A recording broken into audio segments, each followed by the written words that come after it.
Shalom, bien-aimés frères, bien-aimés sœurs, Dieu vous bénit. Alors, bienvenue à mon pain spirituel. Et à mon pain spirituel cette semaine, notre thème s'intitule « Qu'est-ce qu'un chrétien ?» Qu'est-ce qu'un chrétien? Et hier, nous avons défini le mot chrétien vis-à-vis du dictionnaire français et également de la Bible. Amen. Aujourd'hui, nous poursuivons et nous allons aller en eau profonde. Nous allons aller un peu plus en profondeur. Et pour cela, nous allons prendre nos Bibles dans le livre de Luc, chapitre 9, au verset 23. La première partie du verset 23. Luc, chapitre 9, verset 23a. Et je lis la parole de Dieu. Puis il dit à tous, « Si quelqu'un veut venir après moi, qu'il renonce à lui-même. » Amen. Si quelqu'un veut venir après moi, qu'il renonce à lui-même. Amen. Bien-aimés, dans ce verset, c'est Jésus qui nous parle. Jésus nous dit que si quelqu'un veut venir à lui, que cette personne renonce à elle-même. Que ce dernier renonce à lui-même pour venir avec lui. Ce qui revient à dire quoi? Celui qui veut suivre Jésus, il faut qu'il renonce à lui-même. Celui qui veut être un petit Christ, il faut qu'il renonce à lui-même. Celui qui veut être un chrétien, il faut qu'il renonce à lui-même. Et donc, à la question « Qu'est-ce qu'un chrétien ?» nous pouvons répondre que c'est celui-là qui renonce à lui-même. Celui-là qui renonce à lui-même. Qu'est-ce que Jésus veut insinuer quand il dit « Il faut que ce dernier renonce à soi, à lui-même » ? Jésus veut dire par là qu'il faut que cette personne s'abandonne à lui, entre ses mains. Il faut que cette personne n'existe plus pour elle-même, mais plutôt pour Jésus.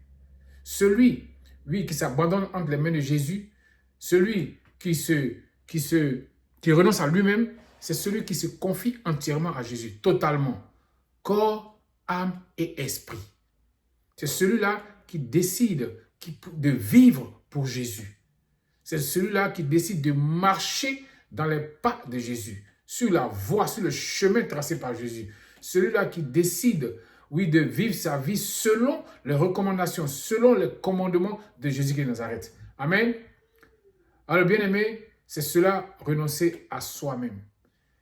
On ne peut pas être chrétien et puis avoir une vie qui est différente de celle que recommande celui-là même, grâce à qui on est appelé chrétien. Amen. Nous devons vivre une vie qui ressemble à celle de Jésus. C'est en ce moment-là qu'on est appelé chrétien. Le chrétien, ce n'est pas celui à qui on demande « Tu es musulman ?» Il dit « Non, je ne suis pas musulman, je suis chrétien. » Non, ce n'est pas lui qui est le chrétien. Le chrétien, c'est celui qui renonce à lui-même. Qui renonce à lui-même pour se confier à Jésus. Le chrétien, c'est celui qui ne vit plus pour lui-même. La Bible dit, l'apôtre Paul pouvait dire, si je vis, ce n'est plus moi qui vis, c'est Christ qui vit en moi. C'est celui-là qu'on appelle le chrétien. Celui-là en qui Christ vit. C'est-à-dire celui-là qui est dirigé, qui est conduit par Jésus-Christ de Nazareth. C'est lui qui est chrétien. Ce n'est pas celui-là qui est tous les dimanches à l'église. C'est vrai que le chrétien va tous les dimanches à l'église. Mais celui qui va tous les dimanches à l'église n'est pas forcément chrétien. Et voilà, un peu plus en profondeur, ce que c'est qu'un chrétien. Jésus nous dit que pour être chrétien, parce que le suivre, c'est être chrétien. Celui qui veut le suivre, qu'il s'abandonne, qu'il renonce à lui-même. C'est celui-là qui est autorisé à le suivre et que l'on peut appeler donc un chrétien. Amen. Merci bien-aimés pour votre attention.